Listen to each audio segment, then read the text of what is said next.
Welcome back to the Mind Change Podcast. I'm your host, Heather McKean. And today we're back with another episode in our Emotional Drivers series, and that is arthritis. This is yet another one of the diseases that I was personally diagnosed with. More specifically, I also received a rheumatoid arthritis diagnosis. So I'll be covering the drivers behind general arthritis, usually known as osteoarthritis, as well as some of the unique drivers that end up creating rheumatoid arthritis.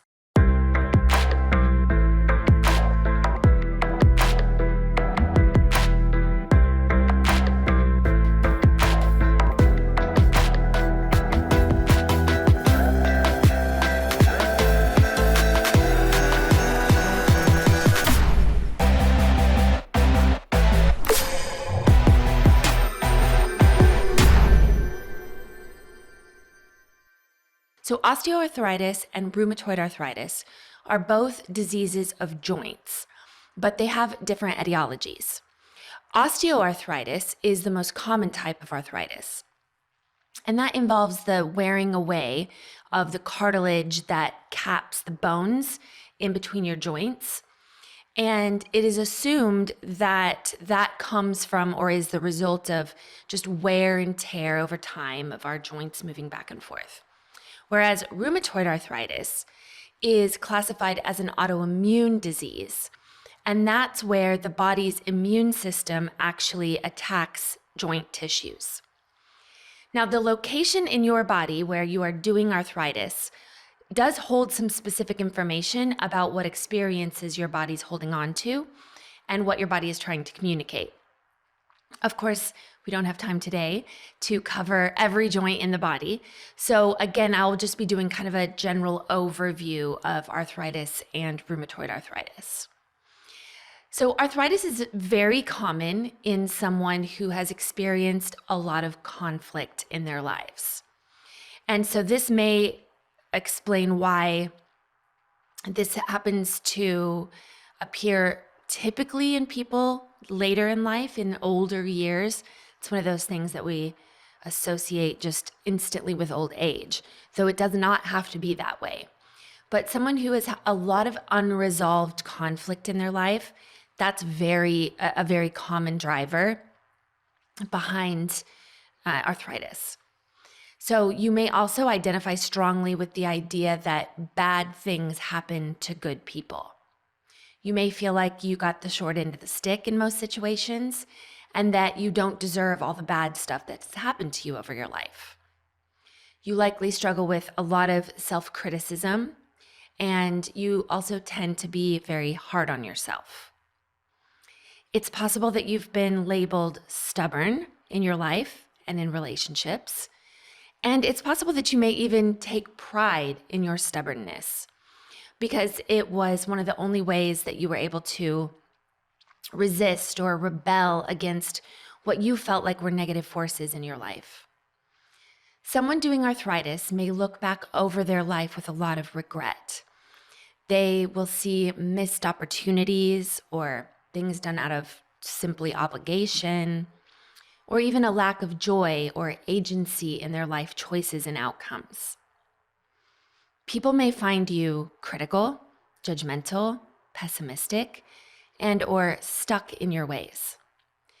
You may be hostile, inflexible, deeply opinionated, and that leads you to create conflict with those who disagree with you or have different beliefs. And all that's doing is keeping you in alignment with conflict that you have felt throughout your whole life. As unfortunate or counterintuitive as it may seem, really, one of our body's main goals is to remain in homeostasis. Homeostasis is kind of like our normal, our middle ground. And if we grew up in a lot of conflict in our life, if conflict really became our norm, then our body and mind will seek conflict as a state of homeostasis. Now, if you're someone who over your life creates a lot of conflict, then you'll develop a lot of beliefs around people or yourself. And that's how that kind of the hostile or pessimistic or negativity comes into play. So another thing is you may find that you get angry often. And your anger is going to be linked to bitterness that you feel over the way that your life has turned out. You may often find fault, blame, or criticism in others. And what that actually is just a subconscious projection of some of the things that you find difficult or that you dislike about yourself. You may even feel taken advantage of in many circumstances. So you may feel that people have oppressed you or over your life have tried to keep you small or quiet or disempowered.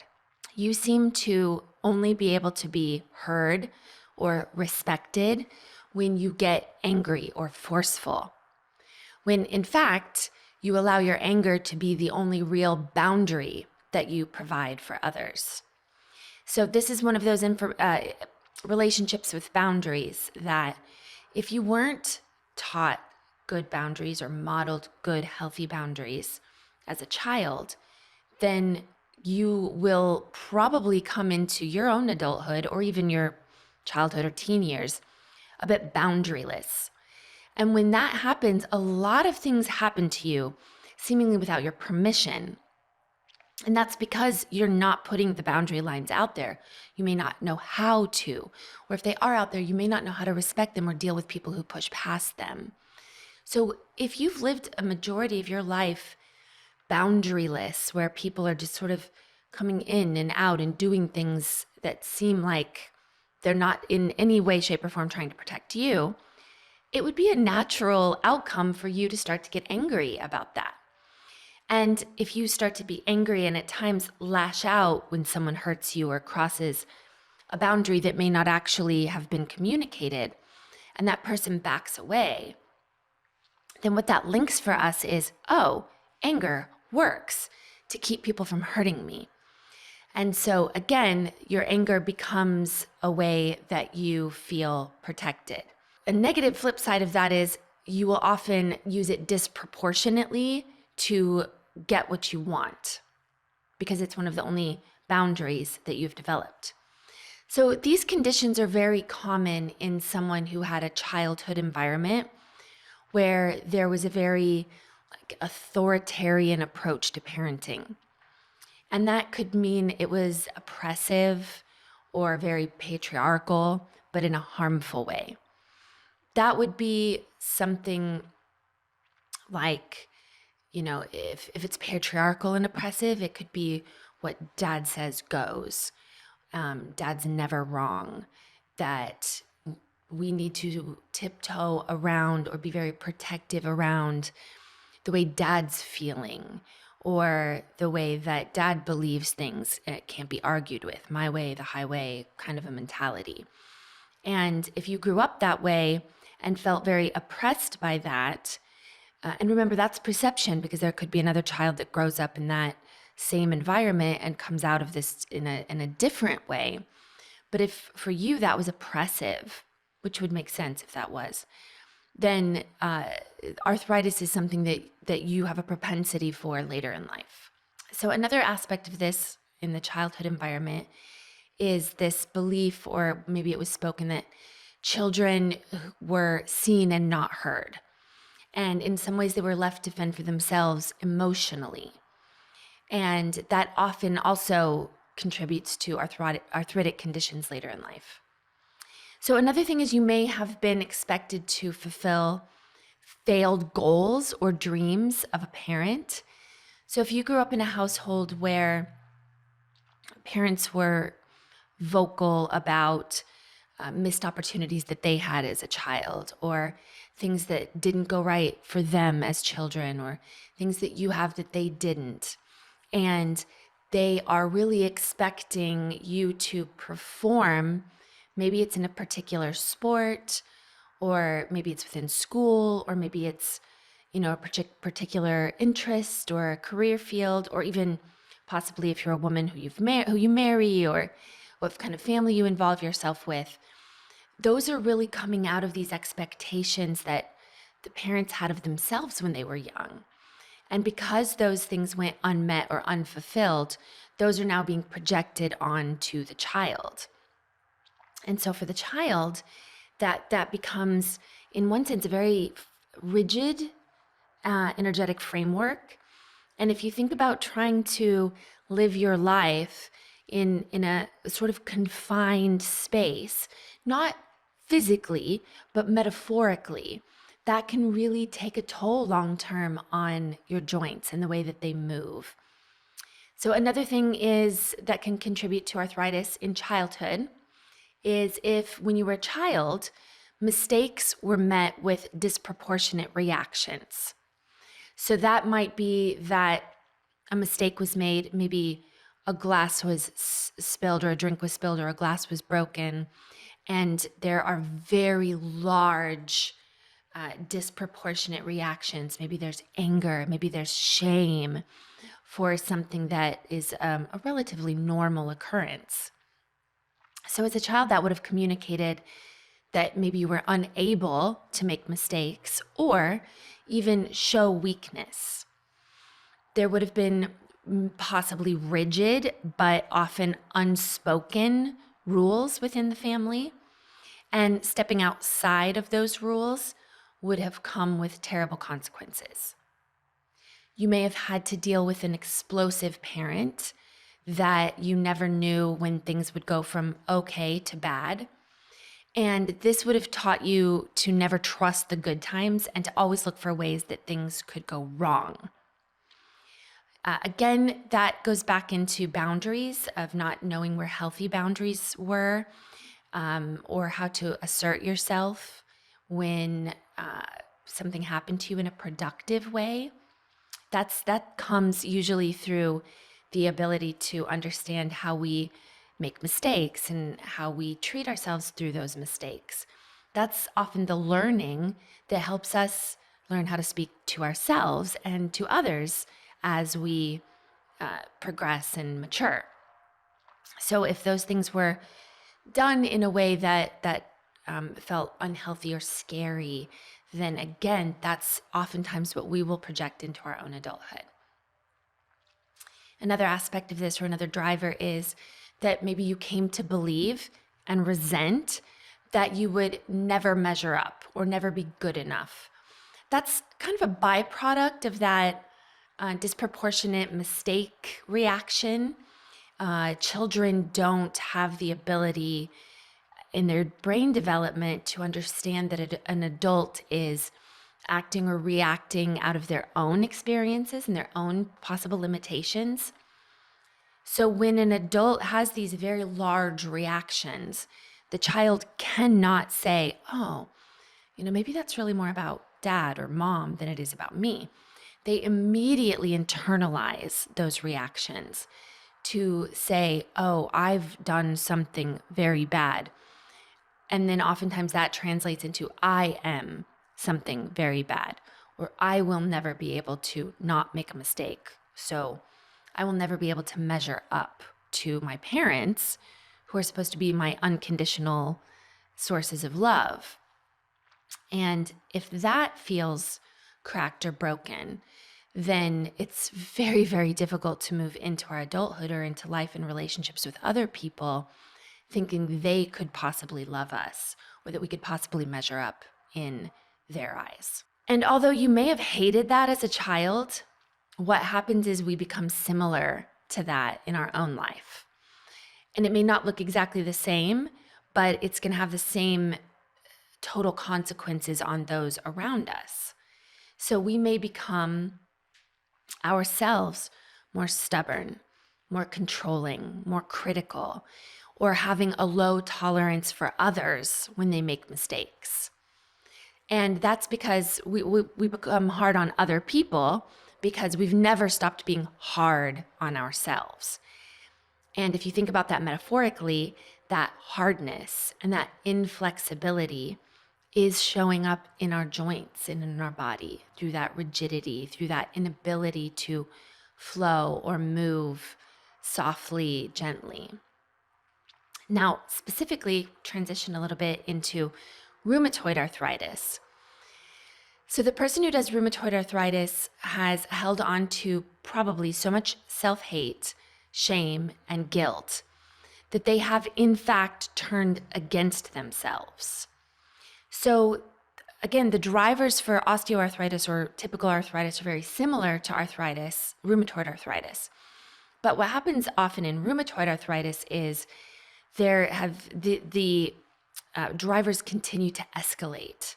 So they escalate and they escalate and they escalate to the point where our immune system, which of course is supposed to protect us, now turns to attack us.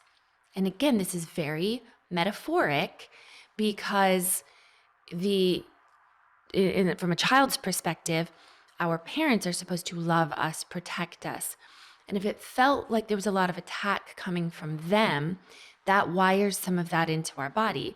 Then, of course, we take over the job of our parents in being very hard and very rigid with ourselves. And so over time, that develops into something that is really can't keep going that way if we're so hard on ourselves and we attack ourselves and we keep all good from us.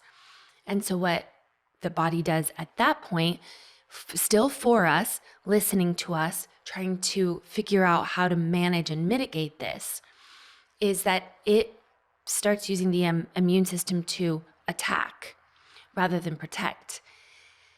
Now, it's really important to understand that this is not our body trying to attack us as a whole. Our body is always for us. What's happening is the body is using our attack system to go after what is negative, what's causing us harm, and what's causing us pain. And what's causing us so much harm and pain really is us. It's our thoughts, it's our feelings, it's the things that we keep replaying from our childhood over and over again.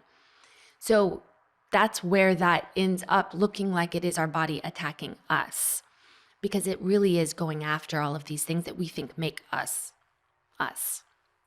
And subconsciously, it's easier to attack oneself than to possibly deal with continued attack from the outside.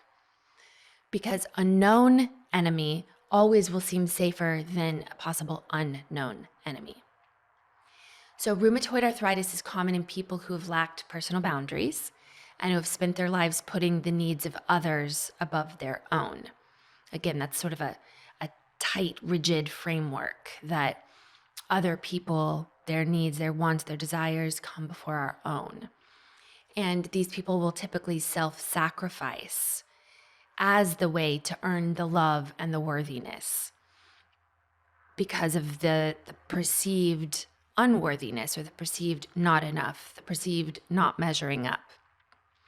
And so this continual self-sacrifice becomes at the cost of our own bodies, so at the detriment of our own bodies. And this person in some ways takes the needs of the world onto themselves as a way to, remember, earn their love, earn their value, earn their worth. And of course, as we all know, the needs of the world are too much for the world. And so for sure, too much for one person to handle. And so the bodies have turned to internal helpers, which is that immune system, and they become harmers. So again, I'm going to say this so that we really understand deeply what's happening. They are not in effect trying to actually harm or destroy us as a person. Only that which has caused so much harm, which are the beliefs. And so the things that we keep running through our minds and maybe even speak out about ourselves, that's what the body is after and trying to attack and trying to take down.